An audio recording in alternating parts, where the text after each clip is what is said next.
Going inside the issues of our community. This is Local 12 Newsmakers. Good morning and welcome to Local 12 Newsmakers. On Tuesday, two special elections in the 2nd Congressional District will select the Democratic and Republican candidates who will square off against each other on August the 2nd to replace Rob Portman. Remember, the geographically sprawling 2nd District encompasses parts or all of 7 counties running from eastern Hamilton County down the river to Scioto County. I am joined this morning, hopefully, by all 4 Republican candidates who many people consider the chief contenders. Tom Brinkman is currently serving his 2nd term as state representative from the eastern portion of Hamilton County. Pat DeWine was elected a Hamilton County Commissioner last November. Beginning in 1999, he was elected to 3 terms on the Cincinnati City Council.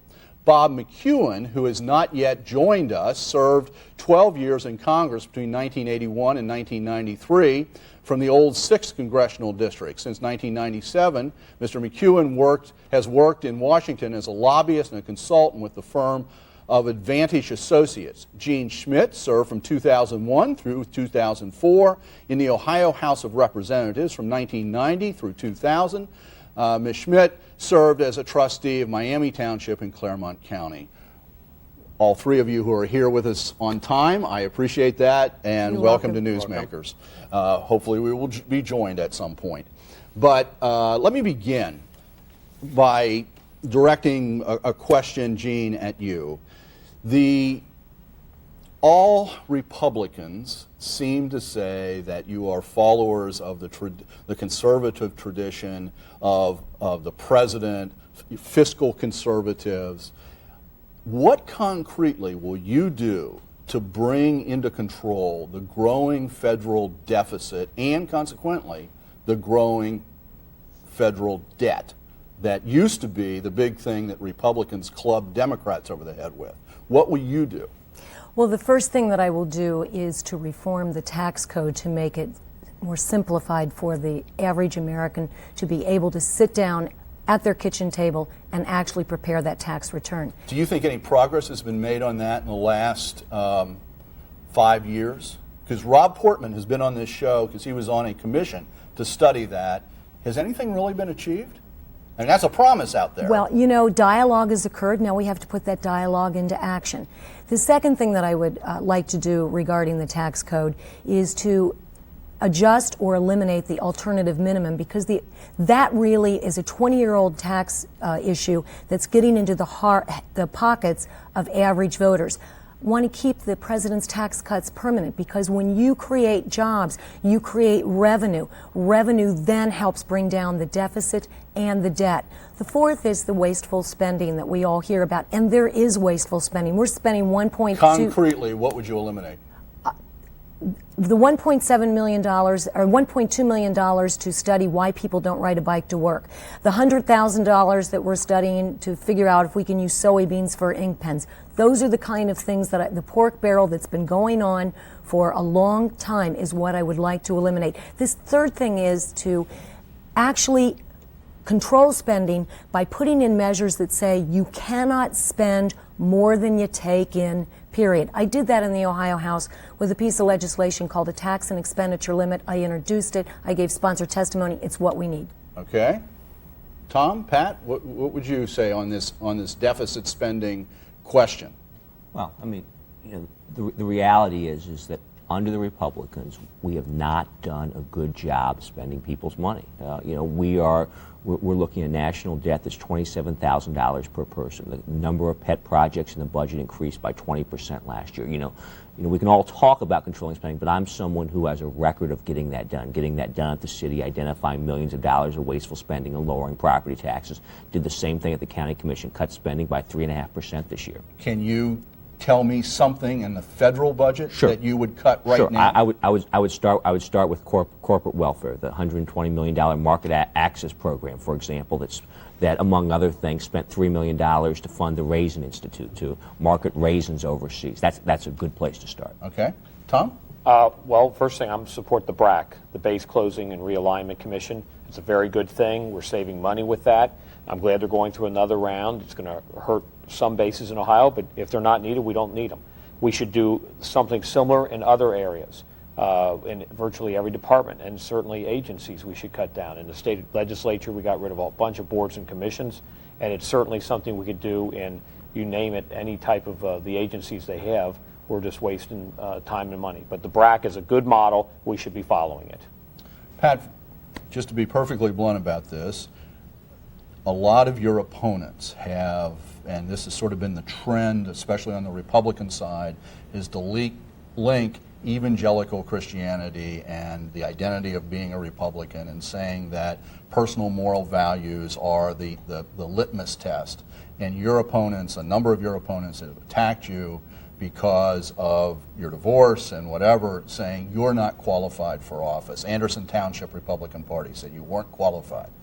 How do you respond to that? Well, it's no secret that I went through a difficult divorce. And, as I've said before, I certainly made mistakes in my marriage. I'm certainly sorry for those mistakes, and I'm very sorry that my marriage didn't work out. But I think people ought to judge me on my entire record, and I think people ought to look at my record in the last 6 years in public life. And that record is someone who has a record of accomplishment, of controlling wasteful spending, of lowering the tax burden, of fighting and succeeding in taking abortion out of employee health coverage. I think that's the issues we ought to focus on. Does this, though, make it difficult for you to be in the mainstream of the Republican Party at the moment, where so much of the talk is about religious identity and values? No, I don't think so. I mean, certainly the fact that I went through a divorce doesn't make me someone who doesn't care about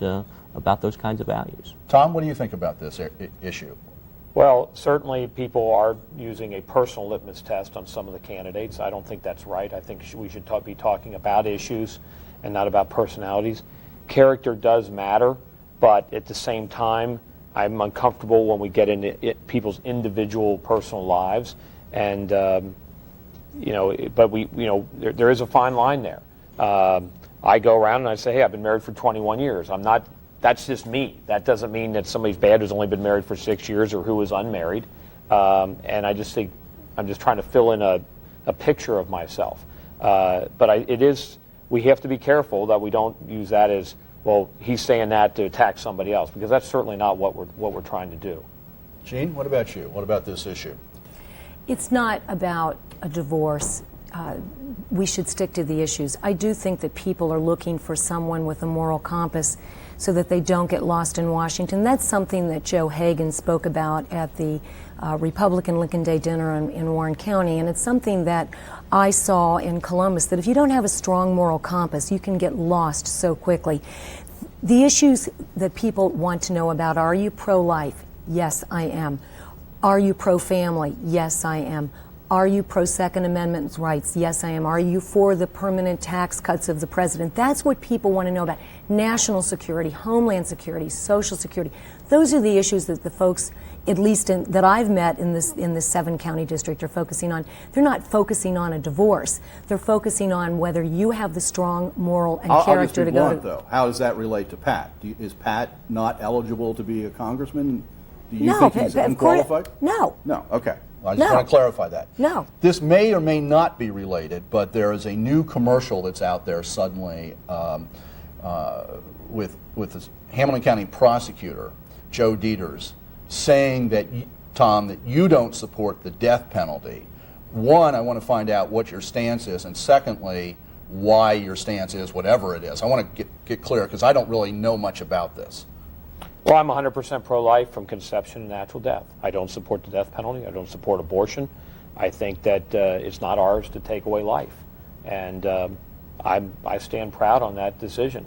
So you see this as a part of the continuous fabric of life that a number of, particularly the Catholic community, has talked about. Right. I just think that it's just not ours to take away life. And, some people disagree. And if they feel it's so important to implement the death penalty, well, it's just something I disagree with. It was very funny in one of the forums. One guy said, well, I don't think if a bad guy killed an innocent person, they should be executed. I said, well, what happens when a bad guy kills another bad guy? Does that mean they need to be executed? I mean, it's just a moral dilemma, and I just think that we should be a little bit above that. Worldwide, they're a little bit above it, and I just think that I'm just pro-life, and I'm proud of it. Pat, that commercial, in the end, Joe Dieters is attacking Tom and then speaking for you at the end. I presume you approve that commercial, and if so, what do you think of Tom's response to this? Absolutely. I mean, I think it's certainly a legitimate issue. It's an issue where, you know, Tom and I have a very different opinion. I think that there are certain cases where the death penalty is necessary. Where, you know, when you have terrorists who kill millions or hundreds of innocent people, I think that's a situation appropriate for the death penalty. What about the person who murders the local person, no political implication, no terrorist implications, who murders their boyfriend or their girlfriend or the drug dealer down the street? What about those? Well, is the death penalty appropriate there? I think we have to take the death penalty on a case-by-case basis. I think we usually set it aside for the most extreme examples. People who murder a police officer, people who serially murder little children, those kinds of things. There are situations where I think the death penalty is an appropriate penalty, not because we want to do that society, but because it's the only way to deter some of these crimes. Gene, what about this? Tom's position is out of a moral, principled, continuation of life. Where do you stand on this? Because I know you're anti-abortion, very strongly anti-abortion. What's your response? Personally, it's a difficult decision for me, but the more important thing is we have laws in place that we need to keep in place regarding the death penalty. We must give our prosecutors the tools necessary to put the bad guys and gals away permanently. And if that means to impose the death penalty in certain narrowly defined situations, such as egregious murders, terrorists, then that is what we have on the table, and that's what should remain on the table. But you wouldn't say that about abortion. I mean, some people would say we had changed the law on abortion. Dan, it's what's different. The difference, though? I can tell you the difference. The difference is it's an innocent life, and it's a convenience to get rid of an innocent life. That's abortion. When a mother decides that they don't want to carry the baby or raise the baby or give the baby to somebody else, they want to kill that baby for convenience. But when you have capital murder cases that are so egregious, and you have liberal judges that will put these people into a population center that will make their lifestyle pretty doggone easy, there really is no choice but the death penalty. Personally, I'm opposed to killing all life, but I know the liberal judges that we have in place. I know that the fact that the prosecutors have their hands tied in these cases, and sometimes the only outcome is the death penalty. This is where we are in our society. Until we get rid of activist judges, until we can put people... So the problem is liberal judges. The problem is activist liberal judges, because let me tell you, Dan, if you are on death row in Mansfield, your lifestyle is 23 hours locked down with nobody seeing you. But the minute the governor commutes your sentence, you go out into a population. When you are in a death row setting, you never get to touch your family again. You see them behind a glass wall. I'm going to move on because I'm aware of time. So, okay, sorry, but no, that's fine. No.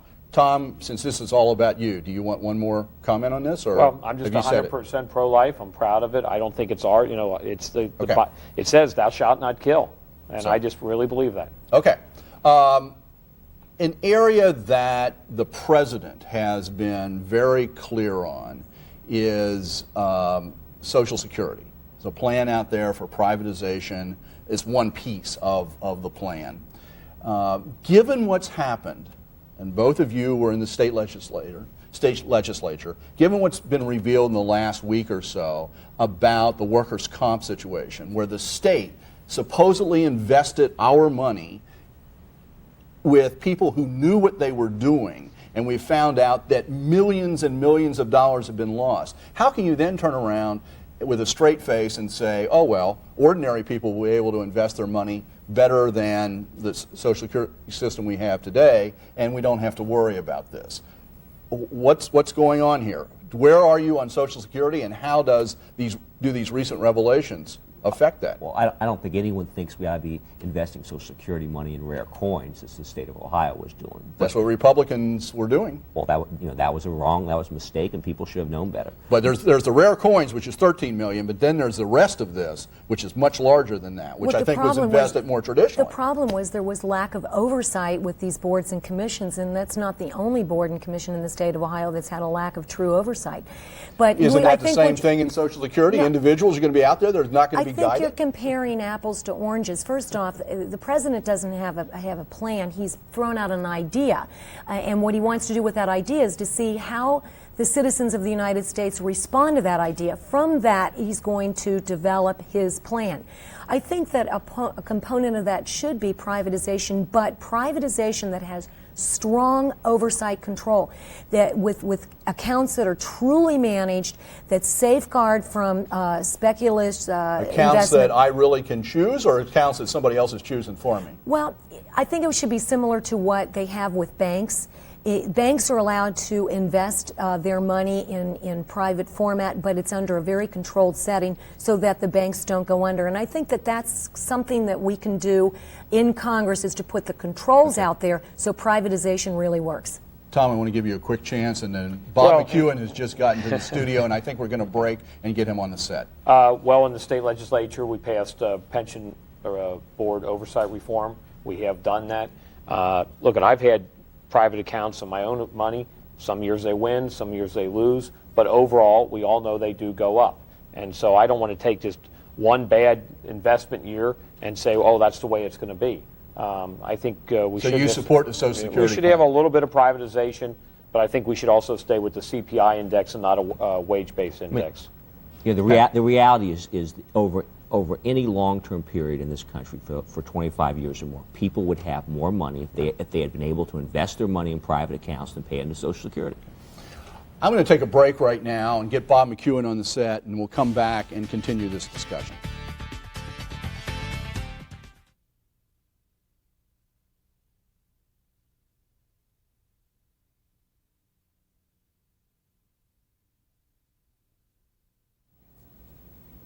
Welcome back.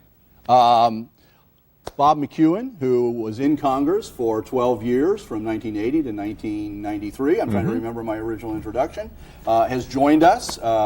Welcome. Dan, thank you very much, and I apologize, and especially to my colleagues. Okay. Well, one of the things that is of interest, I think, to people right now with your situation is that once you left Congress, you stayed in the greater Washington area. You have been working for a lobbying consulting firm for 12 years.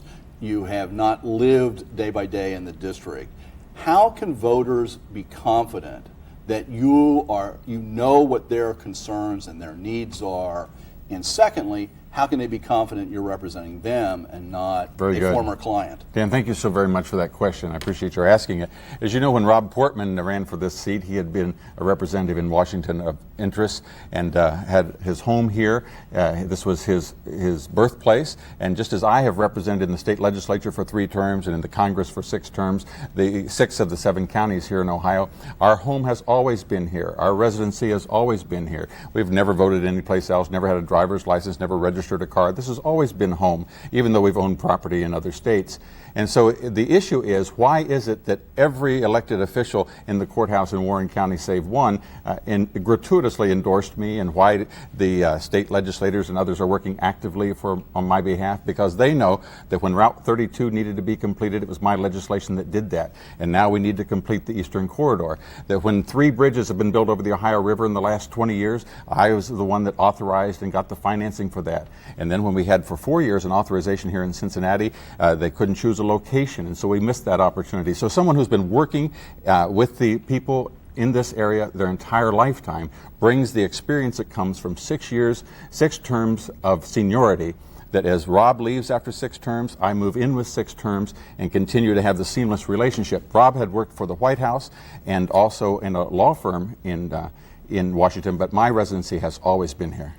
Anybody want 2 things? One, anybody want to comment on the residency issue and that area first? I mean, yeah, I do think it's important. We need someone who's part of this community, who cares about this community, and frankly, who's been here. And Bob hasn't always been in here. In fact, he was purged from the voting rolls in Highland County because they found that he didn't live in the house where he was registered. That's not true at all. It is true, Bob. It's also like the same charge that you Bob, made the suggestion. Bob, were you not purged from the voting rolls? No, the answer to that is no. Wait a minute. Yeah, the answer to that is no. There was a challenge issued. Bob, Wait a minute. Hold on just a second. This is. Were you purged from the voter rolls? No. Were you registered at a house that you weren't living? No, I was registered did you live in Hillsborough for 12 years, and the last 2 years I've been registered in Hamilton County, where we've been renting and where we now live.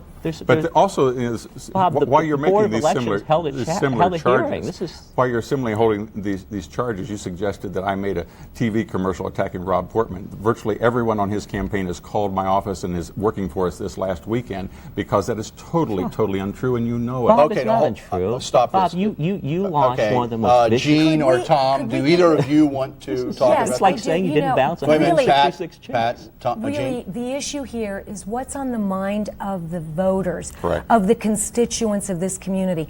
I've lived and worked in this community my entire life. No one understands these 7 counties better than me. When I was in the legislature, I worked for economic development opportunities in Cincinnati as well as in Portsmouth. I worked with the tobacco farmers to bring economic relief to them. The voters want someone that's going to be here for them, not just when it's convenient, but when they are not in session in Washington, D.C. I am that person.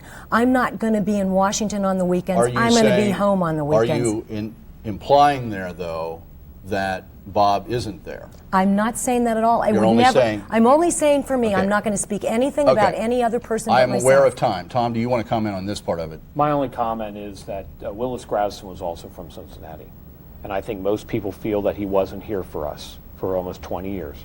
Rob Portman was from Cincinnati, and we feel that he was here for us, and that's a very great concern of mine. Okay.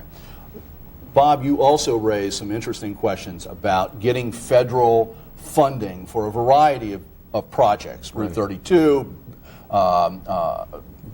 bridges, what do you call those things? Bridges. Earlier, some people brought up questions about pork barrel spending. Are those the sorts of things that Bob brought up? Are the sorts of those sorts of issues, road building and bridges? Are those pork barrel spending in anybody's point of view? No, actually, 32 it continues to be a road that services Southwest and Southeast Ohio that continues to need improvement. It has been a project that's gone on for over 30 years, but the more important link to that is the Eastern Corridor, and to understand the complexities inside the Eastern Corridor. And I think that myself and Pat and Tom really understand that implicitly, because living Wait a here. minute. You, Pat, and Tom. Are you saying Bob doesn't? Well, He just spoke about the Eastern Corridor. but I said we understand it implicitly because we know what's on the mind of the citizens that will be directly affected. They see us in Kroger's, at the deli counter, and they discuss it. Okay. And that's what I mean. What about this question of pork barrel spending in relationship to roads and bridges? Here's the reality. What's happened is we all pay our taxes into the Highway Trust Fund from our gas tax. But what Congress has done is that instead of taking that money and spending it on major highway projects like the Eastern Corridor, like the Brent Spence Bridge, the majority of it has gone to frivolous pork barrel projects, and people. So these aren't pork barrel; these are real. Let me tell you the kind of things Congress has been funding: a Packard Museum for the Packard automobile, snowmobile trails, a bridge in Alaska. So the answer is no. Tom, do you want to comment on pork? Well, we also have our own park here called the National Underground Freedom Museum, so we have to be critical of those things too. So you have to cut against yourself at times. Sometimes. And the fact is that if we're going to get the Eastern Corridor done, we need a record of decision from the National Highway Transportation Highway Administration. They haven't done it. We need a congressman that'll push that and knows how to get it done. We only have about a minute left, and since you've been here the shortest time, is there one issue that you think dominates everything here? Well, very simply, the question is whether or not we're going to be at the number 435 with the new congressman that we elect, or whether or not someone who knows this district inside and out, represented 6 of the 7 counties for over a decade, knows the elected officials, the taxpayers, the concerns, and whether or not we can walk right in on the very first day, August 3rd, or whether or not we'll have to go through a 10-year training period that still would not be able to Okay, what achieve. about this question of rank? And we have about 45 seconds left. Real quick. Actually, I called and checked. Seniority is no longer a part of the Congress. It was eliminated in 1995. Can you imagine what that would be like if you tried to eliminate it? Okay, quick. May I please make my statement? Quickly. There is no such thing as seniority. It's up to the Speaker of the House to determine whether any of all what seniority you would have would be kept. The reality is that Bob won't get his own old committee assignments back. He claims that he'll have all this seniority. He won't have them, and that's why the majority of the members of the Ohio delegation, in fact, are supporting, who have made an endorsement, are supporting me. Tom, 5 seconds. You're I will fine. come out and vote on June 14th. And that's the best. That's the best advice. Very good. Everybody, on this Tuesday, go to the polls, no matter which party you are. If you live in the 2nd District, make your choice. And these people, somebody will be back for the August 2nd race. Thank you for being here.